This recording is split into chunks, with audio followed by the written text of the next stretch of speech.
नमस्कार, मैं हूं अशोक राय। आप देख रहे हैं एजेंडा अशोक राय के साथ। आपसे अनुरोध है कि आप इस चैनल को देखें, सब्सक्राइब करें, लाइक करें, अपने दोस्तों को भी शेयर करें। इसके साथ ही आप अपनी सहमति, असहमति हमें लिखें और अपने सुझाव कोई हो तो भी दें, ताकि हमें इसे सुधार करने में आसानी हो। इस कार्यक्रम में आज का एजेंडा है संयुक्त राष्ट्र संघ में आतंकवाद को लेकर पाकिस्तान फिर हुआ नंगा। पिछले दिनों इसराइल द्वारा कतर पर किए गए हमले के बाद शीघ्र ही सुरक्षा परिषद की बैठक बुलाई गई और दोहा हमले की निंदा की गई। इसके पहले इसराइल के प्रधानमंत्री बिन्यामिन नेतन्याहू ने कतर पर किए गए अपने हमले को उचित बताते हुए कहा कि अगले 10 सितंबर के एक प्रसारण वीडियो में तर्क दिया था कि कल 11 सितंबर है, जो सभी को याद है। उस दिन इस्लामिक आतंकवादियों ने अमेरिका पर बहुत ही विभत्स आतंकवादी कार्रवाई की थी। यह आतंकवादी घटना अमेरिका की स्थापना के बाद अमेरिका पर सबसे बड़ी आतंकी कार्रवाई थी। अमेरिका ने उस भयानक आतंकवादी घटना के बाद आतंकवादियों को पकड़ने का वादा किया और कहा कि वे चाहे जहां भी छिपे हों, हम उन्हें नहीं छोड़ेंगे। इसके बाद अमेरिका ने पाकिस्तान द्वारा छिपाए गए ओसामा बिन लादेन को 2 मई 2011 को पाकिस्तान में घुसकर मारा और इसके लिए अमेरिका की किसी ने निंदा नहीं की। उस समय संयुक्त राष्ट्र सुरक्षा परिषद ने एक प्रस्ताव भी पास किया था कि सरकारें आतंकवादियों को शरण नहीं दे सकती। अब क्योंकि 11 सितंबर की तरह ही हमारा 7 अक्टूबर है और इस दिन इस्लामिक आतंकवादियों ने होलोकास्ट के बाद यहूदियों का नरसंहार किया था, तो उस पर अमल कर हम वही काम कतर में कर रहे हैं।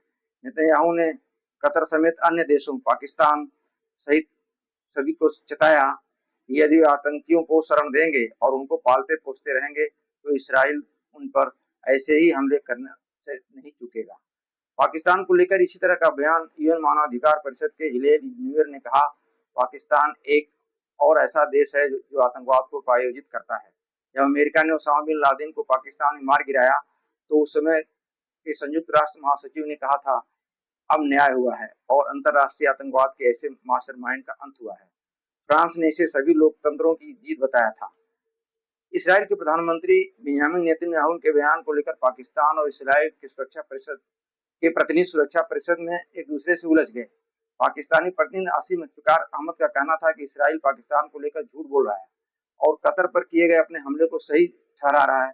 तो इसराइल के प्रतिनिधि डैनी डैनन ने पाकिस्तान को एकदम से नंगा करते हुए पाकिस्तानी प्रतिनिधि से पूछ लिया, क्या यह सच्चाई नहीं है कि ओसामा बिन लादेन को पाकिस्तान ने पनाह दे रखी थी और वो पाकिस्तान में ही मारा गया। जब अमेरिका ने पाकिस्तान में घुसकर कार्रवाई की तब किसी देश ने निंदा नहीं की, तो यहाँ हमारे लिए दोहरा मापदंड क्यों अपनाया जा रहा है। पाकिस्तान में इसराइली प्रधानमंत्री बिन्यामिन नेतन्याहू के इस बयान के परिप्रेक्ष्य में लगातार मीडिया और सोशल मीडिया पर गर्मागर्म बहस जारी है। वहाँ अनेक रक्षा विशेषज्ञ यह आशंका व्यक्त कर रहे हैं कि इसराइल मुस्लिम देशों पर लगातार हमले करता जा रहा है और अब इससे पाकिस्तान भी अछूता नहीं रहने वाला है। इसलिए पाकिस्तान और भी सतर्क रहना होगा। पाकिस्तान को और भी सतर्क रहना होगा। इसराइल के एक बयान से पाकिस्तान में हड़कंप मचा हुआ है, क्योंकि पहले बिन्यामिन नेतन्याहू और फिर संयुक्त सुरक्षा परिषद में उनके प्रतिनिधि डैनी डैनन ने वही बात दोहराई और पाकिस्तान का विशेष जिक्र किया कि जो देश आतंकवादियों को पनाह देंगे उस देश में हम घुसकर उन्हें मारेंगे, जैसा कि हमने कतर में किया है। अब इसको लेकर पाकिस्तान में जबरदस्त बहस छिड़ गई है कि मोदी ने भी हमें घुसकर मारा और अब मोदी नेतन्याहू का जो गठजोड़ है वो पाकिस्तान के लिए पाकिस्तान की तो खैर नहीं है। असल में प्रधानमंत्री मोदी ने पहलगाम आतंकी घटना के बाद जो कहा था, इसका जवाब दिया जाएगा और उन्होंने ऐसा जवाब दिया कि पाकिस्तान ने सोचा भी नहीं होगा। पाकिस्तानी तो कह रहे थे कि भारत की ओर गीदड़ भभकी दे रहा है। हालांकि मोदी से इस तरह के साहस की उम्मीद भारत में भी कुछ लोग नहीं कर रहे थे और भारत में भी कुछ लोगों का मानना था कि पाकिस्तान पर हम हमला कैसे कर सकते हैं जो जबकि उसके पास परमाणु बम है। लेकिन प्रधानमंत्री नरेंद्र मोदी ने वह करके दिखाया। बहुत दिनों बाद भारत को एक ऐसा प्रधानमंत्री मिला है।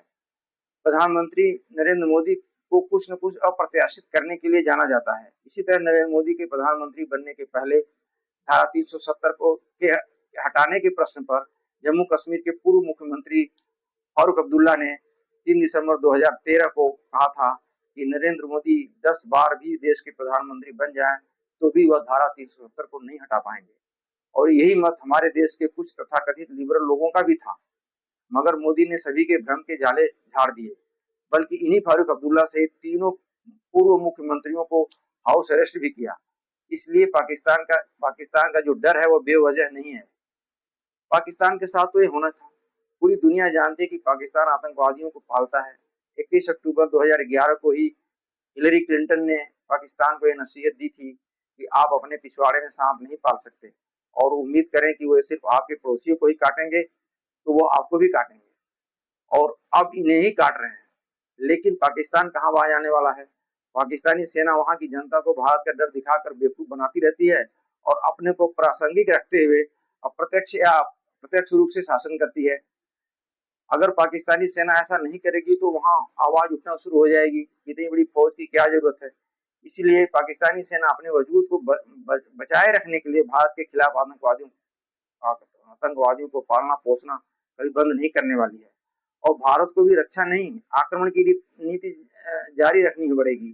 पाकिस्तान को लेकर अब इसराइल सहित दुनिया के अन्य देश यही करने लगे हैं कि यह बात भारत हमेशा पूरी दुनिया से बताता रहा है कि पाकिस्तान आतंकवादियों को प्रशिक्षण देकर और भारत में भेजकर आतंकवादी घटनाएं करवाता रहता है।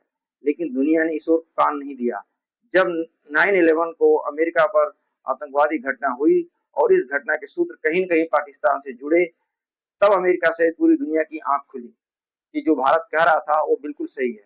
पाकिस्तान ने अपनी सेना को कारगिल में भेजकर इसी तरह कार्रवाई करी, घुसपैठ करवाई थी और उसको वहां मुंह की खानी पड़ी थी। इसी तरह पाकिस्तान ने अनगिनत बार जम्मू कश्मीर और भारत के अन्य भागों में आतंकवादियों को भेजकर आतंकी घटनाएं करवाता रहा है। पठानकोट, पहलगाम, उरी, पुलवामा और पहलगाम में पर्यटकों से उनका धर्म पूछकर उनकी निर्मम हत्या पाकिस्तानी सेना द्वारा प्रशिक्षित आतंकवादियों से करवाई गई। यह बात अलग है कि अब भारत पहले वाला भारत नहीं है। अब जब भी कोई आतंकवादी घटना पाकिस्तान की तरफ से होगी तो भारत पाकिस्तान में घुसकर मारेगा, जिसका ताजा उदाहरण पहलगाम की घटना के बाद भारत ने ऑपरेशन सिंदूर के तहत पाकिस्तान के अंदर घुसकर 11 आतंकवादी ठिकानों को ध्वस्त किया और अनेक आतंकवादियों को जहन्नुम पहुंचाया। भारत द्वारा इस तरह की जवाबी कार्रवाई की उम्मीद पाकिस्तान को भी नहीं थी, क्योंकि वो परमाणु बम के ब्लैकमेल की आड़ में बेखौफ होकर आतंकवादी घटनाएं भारत में करवाता रहा है। तो उसको तो आदत है, उसको जो भ्रम था कि हमारे पास परमाणु बम है और भारत कभी भी सीमा पार करके पाकिस्तान में हमला नहीं करेगा। इस बार की भारतीय कार्रवाई कर भारत ने उसे सख्ते में डाल दिया। भारत ने कहा है कि ऑपरेशन सिंदूर अभी खत्म नहीं हुआ है, केवल इस पर विराम है। यदि पाकिस्तान जब भी कोई आतंकवादी घटना करता है या करवाता है तो भारत की जवाबी कार्रवाई के लिए उसे तैयार रहना पड़ेगा।